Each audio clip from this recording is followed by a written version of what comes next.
What's going on, everybody? Welcome back to the Steelers Breakdown Podcast. Nick Farabaugh here with you guys. And I'm continuing to answer some of your questions from the upcoming weeks. And we are trying to fill content, of course, and I'm trying to keep you guys informed. And this is a good one that I wanted to touch on in terms of the actual makings in the lower part of this roster. This one said to me by D Ruse PHH, who are the less established, experienced players on the roster you are most excited, anxious to see in the preseason? Is there anyone you think that we aren't talking about that could surprise for a roster role? I always love these questions. It lets me nerd out about deep roster players. And you're asking me, who do I think is the best sleeper? And so let's talk about it. And there are some guys that interest me in terms of players we're not talking about.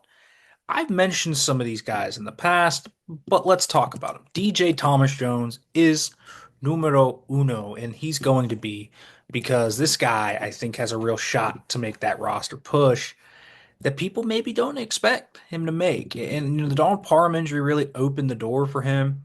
And on top of that, he really took advantage of the opportunity he got when Don Parham went down. He was playing more like fullback, different areas when Parham was there. But now that Parham's out of there, he has kind of switched over into a different role. And that was kind of true tight end. And he did some really nice things there when he played at true tight end. I mean, we're talking about a guy that really embraced the role. He came along, I think, faster than they thought he would. I think he really actually surprised them a little bit with how good he was with his hands. I don't think he's going to be a prolific tight end or anything, but like usable as a move guy that can maybe even threaten seams a little bit. Sure, he's a great athlete. He takes the teaching and coaching really well. He's a great blocker. When you saw him get on the sled, they did some sled stuff in minicamp. You could see the violence in his hands. He's got the right wiring that you like in a guy that you would say, could this guy be a sleeper that makes the roster? And I think he could. They're going to keep four tight ends. JJ Galbraith's another guy. He got hurt at minicamp, so didn't get to see him fully. But I'm interested to see how his game also kind of translates. These two UDFA tight ends are interesting because, I mean, listen, unless the Steelers go out and get somebody, and they could sign somebody at tight end. Maybe they will, but I think Pat Fryermuth, Darnell Washington are stone cold locks on the roster. I think Connor Hayward, with his special teams aptitude, also probably going to make the team.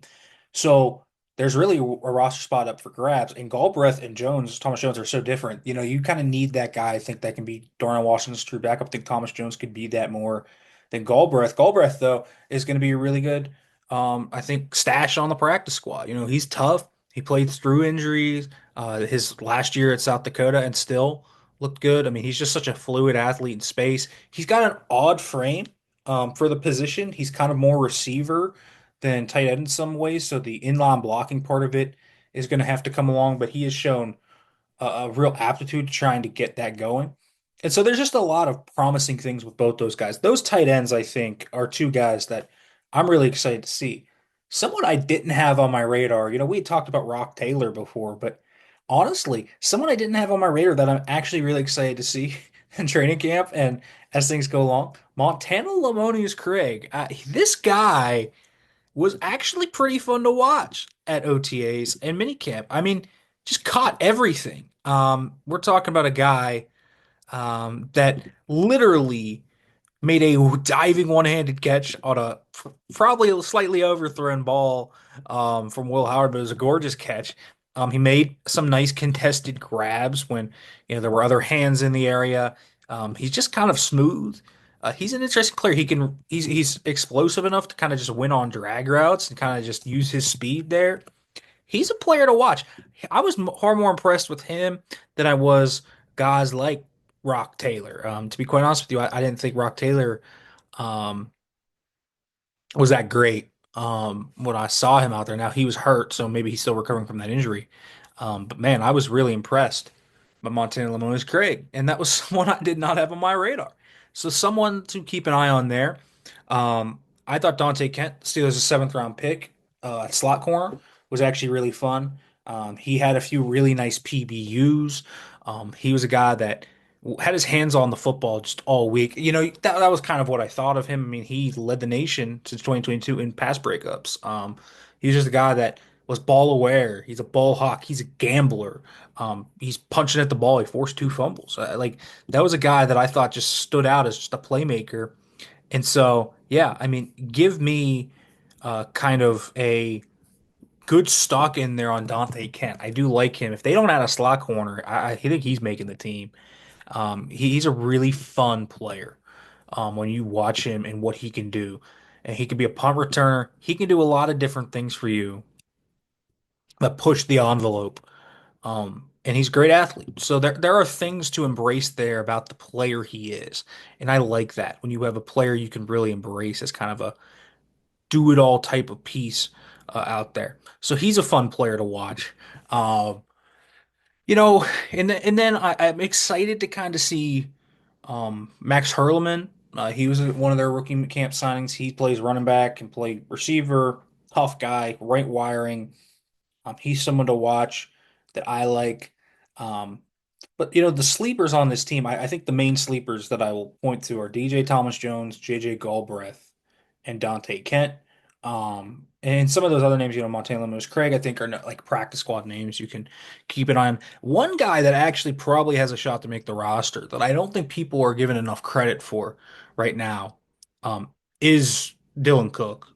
We've talked about Dylan Cook here, and there's like all these issues in terms of depth pieces along the offensive line. They need depth, and this guy could play four different spots. He can play everything but center. He's athletic. He's a former quarterback, extremely smart, wired the right way. We're talking about a guy that if he didn't have a Liz Frank injury last year, makes the team, and probably is the swing tackle. Obviously that's Calvin Anderson now, but we're talking about a guy that would have had a pretty significant roster role last year had the injury bug not hit him. And this year, now coming back healthy, I think people are discounting his chances probably to make the team a little too much. He should have the opportunity here to make a real roster push. And so I'm a fan of where he's at. So we will kind of see where Dylan Cook goes. And then one other guy I think people are just forgetting about in the defensive line rotation is Logan Lee. He was Steelers' I want to say it was a sixth round picks last year. Missed the whole year. He suffered a calf injury late in training camp, and then they just kind of redshirted him. He wasn't ready to play and probably wouldn't have made the team. But he's a strong player. He's got a hot motor, and he can play nose or out the 4-eye. And so if you're talking about, kind of a depth spot, I think that's someone to look at. People are kind of slotting in. I think there's obviously five guys that are kind of locks.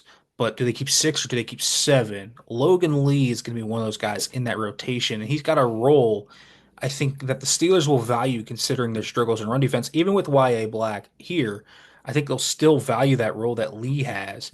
And so I think that's something to keep an eye on and circle. He's a player that is probably being discounted a little too much. So those are just a few of the guys I'm excited to watch in the preseason. If someone kind of arises in training camp, we'll see. There's not a lot of guys outside of that. I mean, I don't really. I think Carson Bruner's had his kind of due. I like him more than probably the consensus. Um, Sebastian Castro, I'm interested to see kind of if he works in the slot starting in training camp. But right now, he's just been a safety. So that's something to kind of think about. But in terms of sleepers and guys that I am interested to watch, those are my names. And so hope that answers your question. Those are some of the guys I'm excited to watch that maybe you guys don't have on your radars. And they are fun names to know. And keep an eye on them. Circle them on your radars. If you have any other guys, that you want to ask me about, I can get to those at some point. But those are the names that I really wanted to circle. All right, folks, thanks for listening. Make sure to like, comment, subscribe, turn on the notification bell for more. Be back tomorrow.